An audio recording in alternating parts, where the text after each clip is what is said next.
Le dialogue du Sauveur. Le Sauveur dit à ses disciples : « Déjà, le temps est venu, frères, d'abandonner notre labeur et de nous tenir dans le repos, car celui qui se tiendra dans le repos se reposera pour toujours. Or moi, je vous le dis, n'ayez pas peur de ce qui viendra sur vous. » Ils reçurent ces paroles dans la peur et le tremblement, et elle les établit avec des archontes, car d'elles rien n'est issu. Mais moi, lorsque je suis venu, j'ai ouvert le chemin et je les ai instruits du passage qu'ils devront franchir, les élus et les solitaires, ceux qui ont connu le Père pour avoir cru en la vérité et en toutes les gloires. Lorsque donc vous rendez gloire, faites-le ainsi.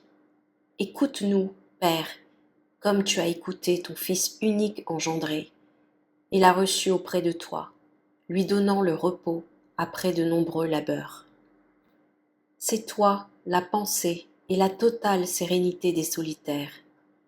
Écoute-nous comme tu as écouté tes élus, ceux qui par ton sacrifice entrent grâce à leurs bonnes œuvres, ceux qui ont sauvé leurs âmes de ces membres aveugles, de sorte qu'ils subsistent éternellement. Amen. Je vais vous instruire. Lorsque viendra le temps de la dissolution, la première puissance des ténèbres se dressera devant vous. N'ayez pas peur en vous disant que le temps est venu. N'ayez pas peur. Vraiment, la peur est la force des ténèbres. Or, si vous avez peur de celui qui se dressera devant vous, il vous avalera, car aucun d'eux ne vous épargnera, ni n'aura pitié de vous. Mais regardez donc ce qui est en lui, puisque vous avez vaincu toute parole terrestre. C'est lui qui vous enlèvera vers le lieu, là où il n'y a ni autorité, ni tyran. En effet, le passage est effrayant à vos yeux, mais vous, traversez-le sans hésiter, car sa profondeur est grande et sa hauteur encore plus grande. Sans hésiter, franchissez-le. Le Sauveur dit : « La lampe du corps, c'est le nous. Tant que ce qui est en toi est droit, vos corps sont lumière. » Ses disciples dirent : « Seigneur, qui est-ce qui cherche et qui est-ce qui révèle ?» Le Seigneur leur dit : « Celui qui cherche, c'est aussi celui qui révèle. » Matthieu lui dit : « Seigneur, lorsque j'entends et que je parle, qui est-ce qui parle et qui est-ce qui entend ?» Le Seigneur lui dit : « Celui qui parle, c'est lui aussi qui entend, et celui qui voit, c'est lui aussi qui révèle. » Marie dit : « Seigneur, voici que je porte le corps. Pourquoi est-ce que je pleure et pourquoi est-ce que je ris ?» Le Seigneur dit : « Le corps pleure à cause de ses œuvres et du reste, et le nous rit à cause de la lumière de l'esprit. Si quelqu'un ne demeure pas debout dans les ténèbres, il ne pourra pas voir la lumière. Vous revêtirez la lumière pour toujours. Alors, toutes les puissances d'en haut et d'en bas vous tourmenteront. C'est là qu'il y aura des pleurs et des grincements de dents à la fin de toute chose. » Jude dit : « Dis-moi, Seigneur, avant que n'existent le ciel et la terre, qu'est-ce qui existait ? » Le Seigneur dit : « Il y avait des ténèbres et de l'eau, ainsi qu'un esprit au-dessus de l'eau. Or, moi, je vous le dis, en vérité, voici que c'est en vous que se trouve ce que vous cherchez. » Matthieu dit : « Seigneur, dis-nous où se tient l'âme et où est le nous de vérité. » Le Seigneur dit : « Le feu de l'esprit se trouve entre les deux. C'est pourquoi l'esprit est advenu. Le nous de vérité est advenu en eux. Si un homme place son âme dans la hauteur, alors elle s'élèvera. » Jude dit : « Voici, je vois que toutes choses sont à la manière des signes qui sont au-dessus de la terre. Est-ce pour cette raison qu'elles sont advenues comme elles sont ? » Le Seigneur dit : « Lorsque le Père a établi le monde, il en a rassemblé l'eau. Et à l'extérieur de l'eau, il y a un grand feu qui les entoure comme un rempart. Les temps furent comptés depuis qu'une multitude de choses fut séparée de ce qui était à l'intérieur. Lorsque le Logos fut établi, il regarda le Père. Celui-ci lui dit : « Va et répands ta semence, afin que la terre ne connaisse pas le manque, de génération en génération et d'âge en âge. » Alors la terre fit jaillir de son sein des sources de lait et des sources de miel, de l'huile, du vin et de bons fruits, ainsi que la saveur agréable et de bonnes racines, afin de ne pas être déficiente de génération en génération et d'âge en âge. Il y avait une grande lumière, plus puissante que ce qui lui ressemble, car c'est lui qui règne sur tous les éons supérieurs et inférieurs. Ceux-ci prirent de la lumière dans le feu et la dispersèrent dans le firmament du dessus et du dessous. Toutes les œuvres, c'est d'eux qu'elles dépendent. Ce sont eux qui sont au-dessus du ciel qui est en haut et au-dessus de la terre qui est en bas. D'eux dépendent toutes les œuvres. Lorsque Jude entendit ces choses, il s'inclina avec révérence et rendit gloire au Seigneur.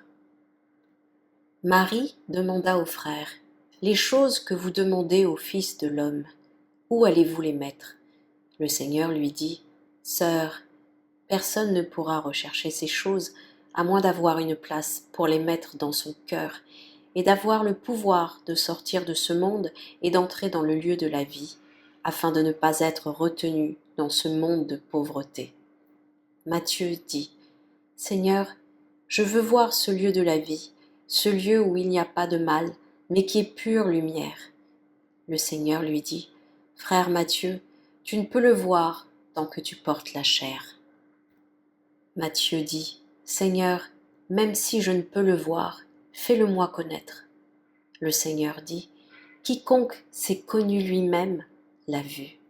Toute chose qu'il lui est donné de faire, il l'a fait, et il en est venu à lui ressembler par sa bonté. » Jude répondit, disant : « Dis-moi, Seigneur, le tremblement qui fait bouger la terre, comment se produit-il ? » Le Seigneur prit une pierre, la tint dans sa main et dit : « Qu'est-ce que je tiens dans ma main ? » Jude dit : « Une pierre. » Il leur dit : « Ce qui soutient la terre, c'est ce qui soutient aussi le ciel. Lorsqu'un logos sortira de la grandeur, il viendra sur ce qui soutient le ciel et la terre.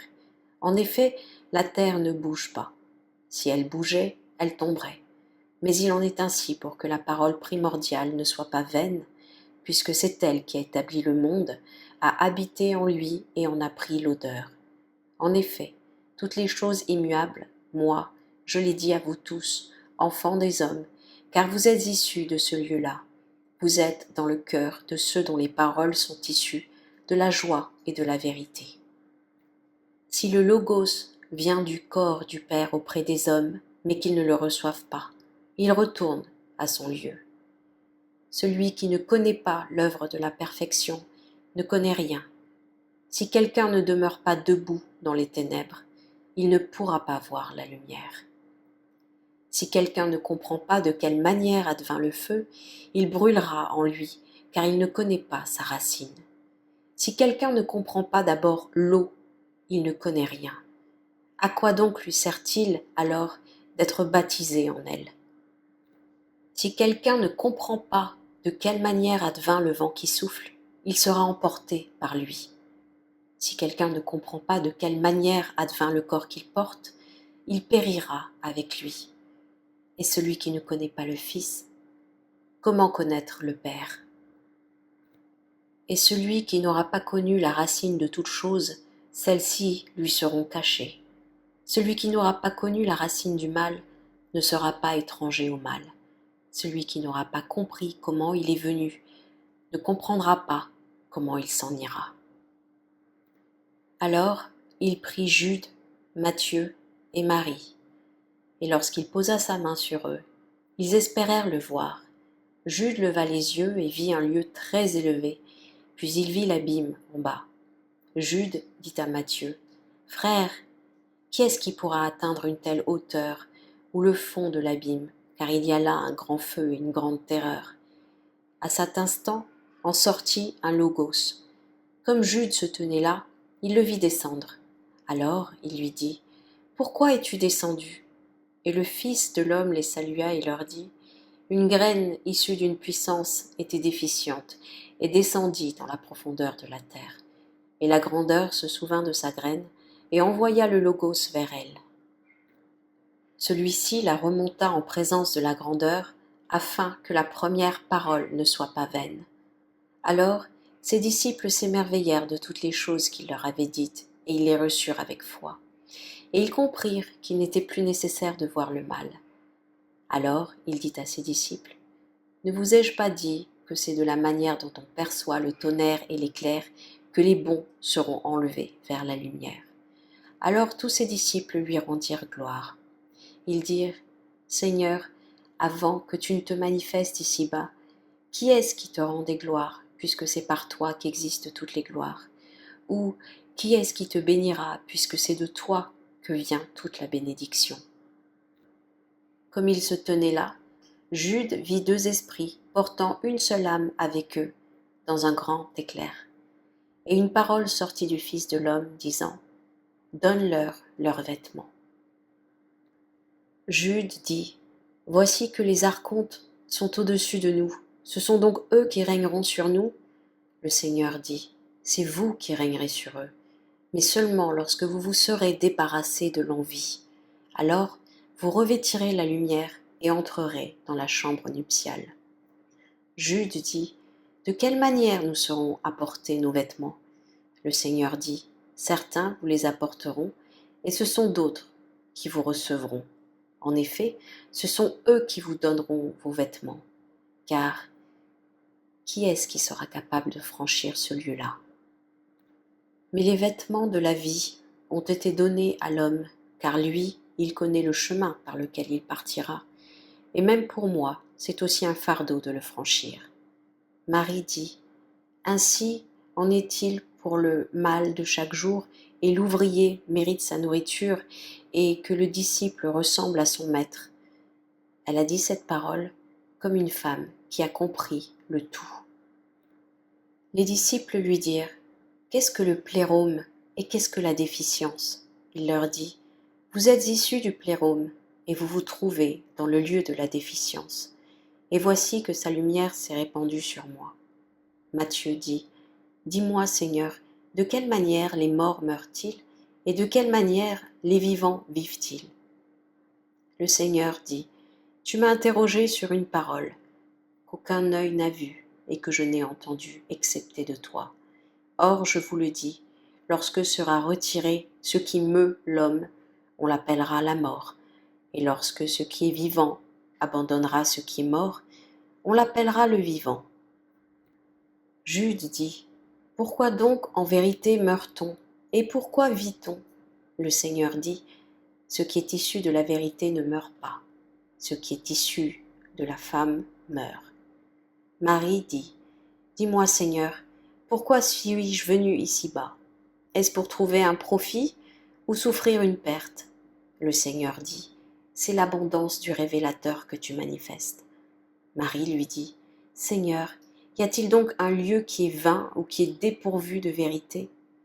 Le Seigneur dit, « L'endroit où je ne suis pas. » Marie dit, « Seigneur, tu es terrible et merveilleux, et tu es un feu qui consume ceux qui ne te connaissent pas. » Matthieu dit, « Pourquoi ne nous reposons-nous pas à l'instant ?» Le Seigneur dit, « Lorsque vous aurez déposé ces fardeaux. » Matthieu dit, « De quelle manière le petit se joint-il au grand ?» Le Seigneur dit, « Lorsque vous abandonnerez les œuvres qui ne pourront vous suivre, alors vous vous reposerez. » Marie dit, « Je veux comprendre toutes les œuvres telles qu'elles sont. » Le Seigneur dit, « Celui qui cherchera la vie, car c'est leur richesse, car le repos de ce monde est un mensonge, et son or et son argent sont cause de perdition. » Ses disciples lui dirent, « Que devons-nous faire pour que notre œuvre soit achevée ?» Le Seigneur leur dit, « Soyez préparés à faire face au tout. Heureux l'homme qui a rencontré la guerre et a vu le combat de ses yeux, et n'a pas tué, mais il est sorti vainqueur. Jude dit, « Dis-moi, Seigneur, quel est le commencement du chemin ?» Et il dit, « L'amour et la bonté. » En effet, si l'un d'eux avait existé parmi les archontes, nul mal ne serait jamais advenu. Matthieu dit, « Seigneur, tu as parlé de la fin du tout, sans peine. » Le Seigneur dit, « Toutes les choses que je vous ai dites, vous les avez comprises et vous les avez reçues avec foi. Si vous les avez connues, elles sont à vous. Sinon, elles ne sont pas à vous. » Ils lui dirent, « Quel est le lieu où nous irons ?» Le Seigneur dit, « Aussi loin que vous pourrez vous rendre. Tenez-vous là. » Marie dit, « Toutes les choses qui sont établies de cette manière, les voit-on ?» Le Seigneur dit, « Je vous ai dit que celui qui voit, c'est lui qui révèle. » Marie dit, « C'est une seule parole que je dirai au Seigneur au sujet du mystère de la vérité.